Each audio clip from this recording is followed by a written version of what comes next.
Salut les amis, j'espère que vous allez bien. Aujourd'hui, on va parler du bac qu'il y a derrière moi. Si tu tombes dessus, que t'es pas abonné, si t'es pas encore abonné et que tu regardes les vidéos toutes les semaines, abonne-toi, ça fait plaisir. On va donc parler aujourd'hui du rescape du bac qui est derrière moi. On va voir rapidement quelque chose, c'est que simplement moi ce scape, je le kiffe, mais je trouve qu'on peut le compléter et il y a des nouveaux arrivants qui seront là d'ici, je pense, une semaine. L'idée, c'est qu'on rescape le bac aujourd'hui ensemble en faisant les optimisations, le pimpage que j'avais en tête pour rendre le bac encore plus joli. Du coup aujourd'hui j'ai des stump wood, donc c'est des racines, j'ai des roches, j'ai des tubes pour cachettes, enfin des cachettes, j'ai un peu de sable et aujourd'hui on va faire l'upgrade de cet aquarium. Parlons-en déjà de cet aquarium qui est composé actuellement de 4 discus sauvages de chez Santarém Discus Plus. C'est une dinguerie au niveau de leur évolution, ils ont complètement changé depuis leur arrivée. Je suis trop content, ils sont juste incroyables. Et j'ai même eu la chance d'avoir 2 poissons donc, qui sont isolés de ce groupe de 4 que j'ai mis de côté maintenant, qui ont une portée, donc une pompe de discus sauvages. Aquarium, on a 4 discus sauvages, un petit L600 qui est un loricaridé. Et donc on a aussi un L24 pitanga qui est derrière la roche, qui se cache toujours. Donc aujourd'hui, c'est qu'on va réadapter ce scape parce qu'on va avoir un groupe de loricaridés qui va les rejoindre. La méthode pour ajouter des poissons dans un bac comme ça qui tourne si bien, c'est de faire une bonne période de quarantaine. On reparlera de cette quarantaine justement, ce sera le sujet d'une vidéo. Et donc pour accueillir ces futurs poissons, on va pimper l'aquarium, on va le refaire, on va le rescape légèrement. On va pas modifier la structure générale parce que je suis un gros fan de cette structure, c'est-à-dire qu'en fait on a des stump wood. Donc hop, je vais en prendre une par exemple. Voilà, donc celle-ci c'est une qu'on va rajouter. Donc les stump wood, c'est les racines que j'utilise le plus souvent, vous savez, avec le système racinaire d'un côté, la tige de l'autre côté qui fait vraiment très naturel. Donc stump wood en anglais ça veut dire souche d'arbre, donc c'est littéralement des souches en fait. Et ce qui se passe dans cet aquarium, c'est qu'on les a mis à l'envers. Pas du tout comme on aurait pensé le mettre à la base, donc de cette façon-là, mais c'est qu'on les a retournés. On a le système racinaire tout en haut, les racines qui sont plongeantes vers le sable, et du coup ça donne tout un aspect complètement différent du bac. Et ça fait beaucoup plus mangrove, je trouve, avec en plus du coup ces poissons, ces discus sauvages qui sont juste absolument incroyables et on peut les voir du coup se balader à travers les racines sans forcément avoir de pollution au niveau du sol. Vu que je suis fan de cette mise en place là, on va la garder. Et pourquoi on va pimper l'aquarium? Tout simplement parce que je trouve que dans cette surface haute, dans la hauteur, on n'a absolument rien. Et moi j'aimerais bien qu'on ait des racines qui aillent jusqu'au plafond. Cumuler ce système racinaire plus le système racinaire des souches qui sont à l'envers dans l'aquarium pour exploiter toute la hauteur. Dans l'aquarium, on va réaménager un petit peu parce que je l'avais fait à l'époque vraiment pour que ce soit optimisé au max pour les discus. Maintenant, vu qu'on va rajouter des loricaridés, on va avoir besoin de plus de cachettes. Donc on va créer un petit peu plus d'environnement, un petit peu plus de sable, un petit peu plus de cachettes, voilà tout ça pour que vraiment ce soit le meilleur endroit pour nos loricaridés aussi. Ça ne jouera pas pour les discus en termes de bien-être ou autre, hein, c'est-à-dire que pour eux ça ne va rien changer. Mais pour nos loricaridés, ça va être de gros avantages. Et puis pour nous, après, niveau esthétique seulement, vraiment de notre côté, hein, c'est qu'en ayant toute cette partie hors du bac, ça va vraiment nous faire au-dessus de l'aquarium tout un espace exploité et donc qui va nous enjoliver encore plus l'aquarium. La première étape pour refaçonner le scape, ça a été tout simplement de faire l'entretien de l'aquarium parce qu'on avait quand même un petit peu d'algues, hein, c'est-à-dire que moi ça faisait plusieurs semaines que j'avais pas fait d'entretien ni rien, sauf des changements d'eau du coup. Et donc on avait quelques petites algues vertes sur la vitre que j'ai rapidement réussi à enlever avec ma petite éponge et puis son côté vert, donc c'est une éponge spéciale aquarium qui me fonctionne très bien. J'ai aussi remué le sable pour qu'on ait toutes les particules en suspension qui sont en fait des particules organiques. Le sable est très propre, mais par contre, du coup les dépôts, vu qu'il n'y avait pas de poisson de fond pour le moment, ils ne sont pas remis en suspension. Et les Pseudacanthicus qu'on a pour le moment ne sont pas des poissons qui remuent beaucoup le sable non plus. Donc du coup, voilà, forcément, il y a eu pas mal de saleté sur le sable. Et grâce à cette petite perche avec cette petite mousse au bout, j'ai pu remuer le sable pour mettre les particules en suspension.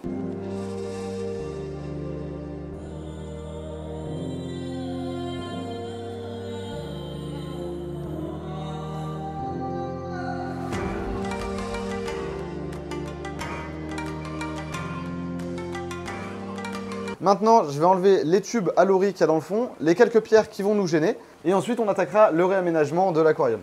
Donc moi je vais enlever voilà, tous les petits tubes à lori. Vous allez voir le magnifique L600, s'il veut bien sortir. Et voilà, regardez-moi cette beauté. Ce magnifique L600, juste ici, toc. Donc là, effectivement, l'eau est un peu trouble, donc on le voit mal, mais...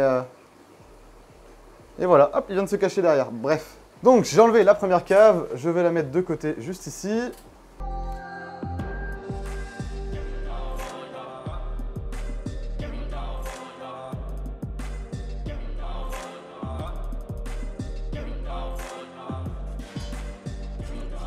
Voilà toutes les petites roches qu'on enlève. Donc il n'y en a pas beaucoup hein, parce que j'avais pas mis beaucoup de pierres dans l'aquarium. Donc du coup ça me permet de pas avoir à trop enlever de décor. Je vais aussi aller enlever celles qui sont là. Donc maintenant qu'on a enlevé tout ça, je vais enlever aussi le lotus. C'est-à-dire que j'ai mis un lotus dans le fond là-bas, que j'avais mis de façon temporaire juste pour qu'il puisse bien grandir. Donc je l'avais mis là il y a quelques semaines. C'est la seule plante qui est dans le fond. C'était la seule plante qui est plantée et je le trouve magnifique ce lotus. Il était dans un coin, il y avait peu de lumière, donc il s'est peu développé, malheureusement. Enfin bon, je le trouve quand même très joli. Je vais le mettre de côté aussi. Et ici, une bouture du lotus. Donc c'est pareil, c'est le même. Hein. C'est-à-dire qu'il s'est développé dans l'aquarium. On voit ici la tige avec laquelle il a pu se développer justement. Et donc hop, tout ça, on va le garder pour le remettre un peu mieux, plus en valeur tout à l'heure. Donc on n'est pas dans un truc biotope, hein, parce que le lotus c'est asiatique. Donc c'est pas du tout amazonien, donc on n'est pas dans le même univers, dans le même environnement. Mais c'est pas grave, moi je le trouve joli. Donc j'ai envie de le mettre. Je vais rajouter du sable parce qu'on va rechanger à peu près la structure du sol, donc au niveau des hauteurs. Donc je vais rajouter du sable sur tout le fond pour créer un petit dénivelé et justement pouvoir rendre plus accessible à nos loricaridés pour qu'ils puissent mieux fouiller dans le sable, etc. Donc je vais changer ça tout de suite. Le sable que je vais utiliser qui est juste là, c'est le même sable qui est dans le bac de base. C'est donc mon sable, le sable de la boutique Aquabiotop, celui que j'avais sorti il y a quelques semaines déjà. Yes! Je viens de faire tomber la moitié du sable par terre. Super ça. Donc non, justement ce que je disais. Ah, j'ai le seum à pouvoir tout aspirer. Donc c'est le sable déjà lavé, etc. que je mets souvent en avant, que je kiffe. Donc c'est celui que je sors, que j'utilise dans la plupart de mes bacs. Et donc on va aller le mettre tout de suite dans le fond. Hop.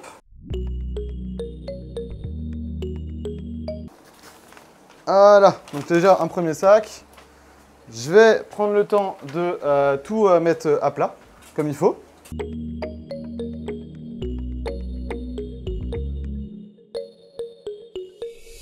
Pour la suite de l'aménagement intérieur, on va simplement rajouter de la roche. Donc là, on est sur encore de la roche de granit. Pour ceux qui ne le savent pas, plutôt, j'ai une boutique Aquabiotop. Aquabiotop, vous avez tous les éléments que j'utilise dans mes bacs en général.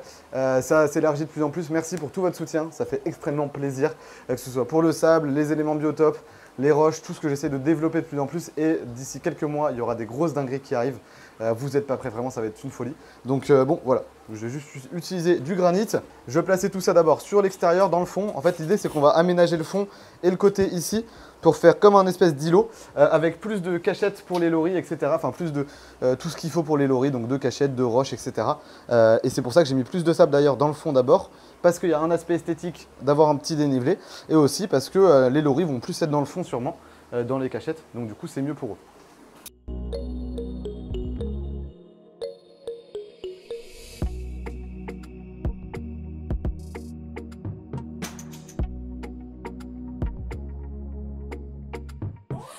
Je vais replacer les lotus, les deux petits lotus, pour voir où on va les mettre. On va les mettre plutôt sur la zone centrale pour qu'ils soient bien exposés sous la lumière. S'ils n'y étaient pas, je pense qu'ils auraient un problème pour se déplacer, pour se développer. Au début, je l'avais bien mis sur le côté et c'est vrai qu'il a eu un peu de mal à se développer. Donc je vais plus le mettre sur cette zone centrale et on va voir ce que ça donne. Et maintenant, vu qu'on va mettre du lori, on va juste revoir par rapport à tous les tubes. Je vous en mets quelques-uns ici pour que vous puissiez voir la différence entre nos différentes gammes qu'on propose. Parce que oui, depuis quelques temps maintenant, tout le monde ne le sait pas forcément, mais on a commencé tout ce qui est cône de discus et puis tube pour loricaridés. Donc tout ça terre cuite, faite à la main en France. Donc je suis trop content de pouvoir vous les proposer parce que je les trouve juste absolument exceptionnels. On a des gammes, ce qu'on va appeler la gamme nature comme celle-ci, avec des motifs écorce que j'adore. Enfin voilà, que je pense que vous pouvez trouver absolument magnifique. Moi je trouve que ça passe très bien et surtout c'est super discret. Et puis après on a la gamme plutôt classique, de tubes comme ça, juste lisse en fait, hein, avec le logo Aquabiotop sur le côté. Donc du coup ce qui se passe, c'est qu'en fait on a ici des tubes à cave nature qu'on appelle, du coup ces caves qu'on appelle les caves nature. On les a évidemment en différentes tailles. On a cette taille là, on va voir la taille en dessous, on va voir la taille au-dessus. Et puis on va voir ceux-là qui sont les gammes plus classiques qu'on peut retrouver un peu partout à des prix beaucoup moins chers. Et là qu'on a vraiment dans toutes les tailles, donc du plus petit au plus grand. Et pour vos loris, c'est quasiment c'est un indispensable pour moi. J'en ai dans tous les bacs où j'ai des loris, j'en ai plusieurs à chaque fois, pour vraiment proposer de la diversité aux loricaridés qui puissent choisir où ils veulent se mettre. Et ça, c'est super important. Donc là, ils vont globalement tous avoir la même taille en arrivant. Donc je vais mettre que des tailles similaires pour être sûr que nos loris aient tous les mêmes caves. Mais bon, après, en grandissant, ils vont prendre des caves de plus en plus grandes.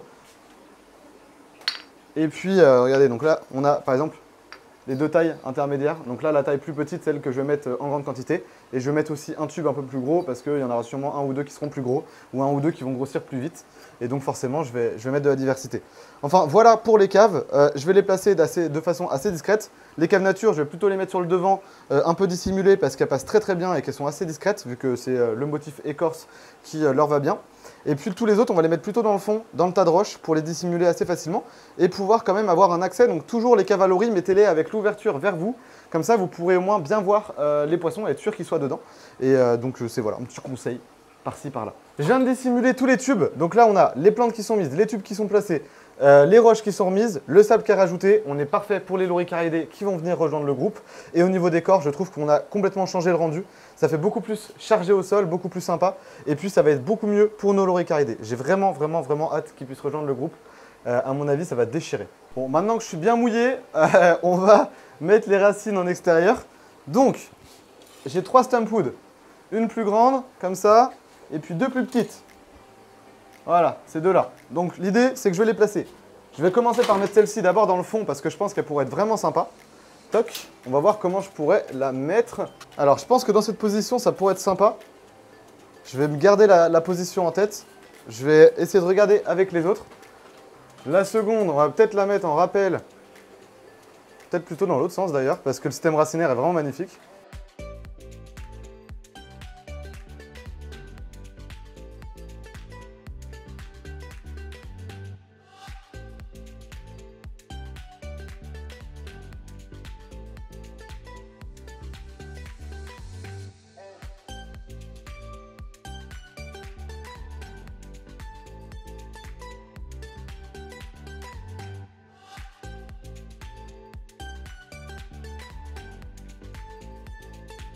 Après m'être bien bataillé avec mes serre-câbles, j'ai réussi à positionner les racines dans une position que j'aime bien. Je trouve que du coup on a vraiment l'espace hors du bac exploité, tout en ayant un peu plus de racines dans l'eau.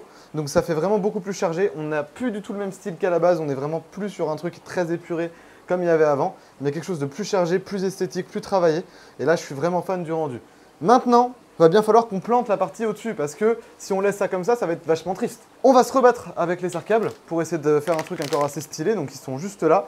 Et on va positionner quelques plantes. Alors déjà, j'ai quelques plantes qui sont déjà dans le bac, que j'avais, qui poussent tranquillement, qui sont des petites boutures qui viennent du site de Cactus Cactus, le site du frérot Tanguy, que je remercie énormément. C'est des magnifiques plantes, j'ai plus les noms, je suis désolé, je suis un très mauvais élève, mais elles sont absolument magnifiques. Et du coup, voilà, il y a cette petite plante-là, il y en a une qui est juste en dessous ici, qu'on va positionner aussi, et puis une petite derrière.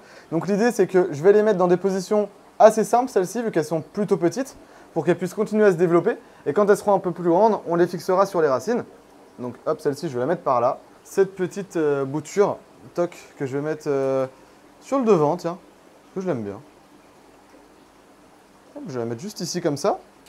Après, on a cette grosse plante, un peu plus grande, que j'aime bien aussi, que je vais mettre sur l'arrière, parce qu'elle se tient bien, donc j'ai pas envie de la fixer sur les racines. Voilà, je pense qu'elle va bien repartir dans le fond. Et puis après, maintenant, ça va être des essais. Parce que c'est des plantes que j'ai jamais mis dans mes aquariums. Donc c'est des plantes que je connais pas non plus. C'est-à-dire que je les ai vues tout à l'heure en allant à la jardinerie. Et je me suis dit, pourquoi pas. Donc c'est des plantes que j'ai eues dans les pots, hein, dans des pots que j'ai évidemment vidés. C'est-à-dire qu'en fait, on enlève la terre, on enlève tout, on sauvegarde un maximum de système racinaire. Et là, on a des plantes plutôt grosses. Alors c'est des feuilles qui m'ont l'air d'être plutôt du style philodendron, donc je ne connais pas le nom, je vais vous mettre à l'écran. On va bien voir si ça pousse. Donnez-moi votre avis pour savoir si pour vous ça va pousser ou pas. Donc j'en ai quelques-unes comme ça qu'on va mettre un peu partout. Et j'en ai une autre plante qu'on peut voir des fois à vendre en animalerie pour des plantes à mettre dans l'aquarium, mais qui ne sont pas du tout des plantes à mettre en aquarium. C'est des plantes qui vont beaucoup mieux pousser, donc pareil, j'ai pas le nom en tête, mais c'est une plante qui va beaucoup mieux pousser avec les tiges hors de l'eau que les tiges hors de... Enfin, waouh, j'ai du mal à parler. C'est une plante qui poussera beaucoup mieux avec les tiges et les feuilles hors de l'eau et les pieds dans l'eau que l'inverse. Donc du coup, ce qu'on va faire, c'est qu'on va juste mettre les pieds dans l'eau et puis on va bien voir si ça pousse bien. Ça se trouve, ça va complètement dépérir. Franchement, je sais pas. On va bien voir. Je vais commencer par placer les petites fougères.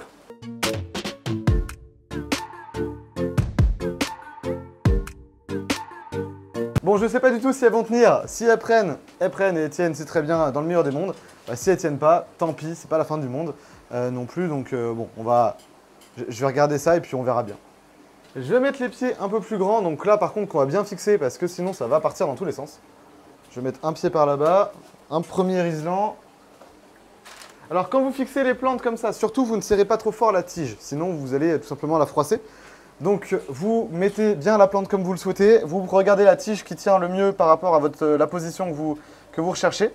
L'idée c'est que la plante ne retombe pas, mais pas non plus qu'elle bouge trop. Donc vous serrez un petit peu la tige, mais pas tant que ça. Voilà. Si vous froissez la tige, la plante va mourir. Enfin en tout cas la feuille va mourir, donc votre plante va juste retomber. Ce serait dommage. J'en ai encore trois même. J'ai celle-ci plus deux autres. Celle-ci, on va la mettre par là. Hop.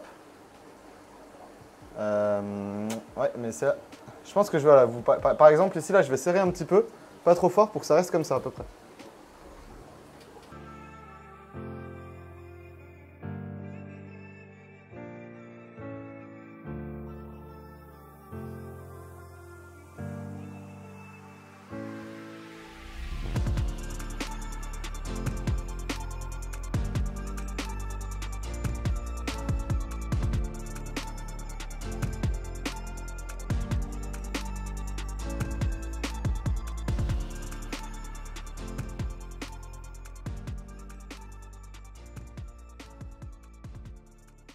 On se retrouve devant l'aquarium final. Je suis très content parce que le décor, il est exactement comme ce que je voulais. Vous voyez, je commence à avoir vraiment chaud là, à force de me batailler avec tout ça.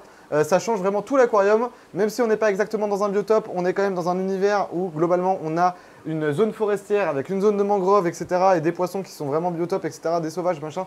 Bref, vraiment trop content du rendu. C'est à peu près ce que je voulais. Enfin, c'est même totalement ce que je voulais.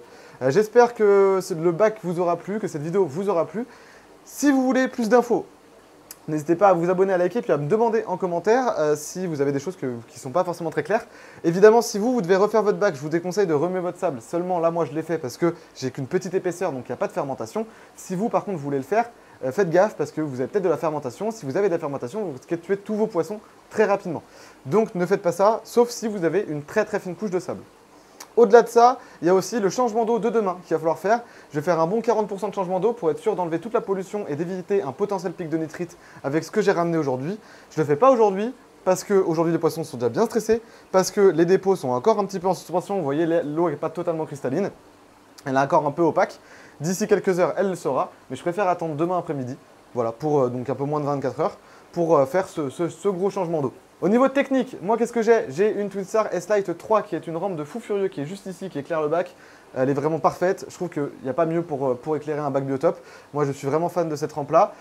Au niveau de la filtration, c'est une décante externe avec chauffage titane, bac chauffé à 27 degrés avec une pompe qui remonte de 2900 litres de mémoire et un petit filtre UV de 9 watts pour toute cette eau là. Donc 680 litres d'aquarium plus 250 litres de décante, seulement 9 watts d'UV simplement pour... éviter d'avoir une trop grande transmission parasitaire, c'est plus pour prévenir que guérir. Un petit UV de 9 watts, ça fera pas de mal. En tout cas, j'espère donc que la vidéo vous aura plu. Je vous tiendrai au courant pour savoir si les plantes ont bien tenu, etc. N'hésitez pas à me rejoindre sur Instagram juste ici, vous aurez aussi quelques infos. Bref, j'espère que la vidéo vous aura plu. Nous on se retrouvera vendredi prochain pour une autre vidéo. A bientôt, salut, c'était Gab.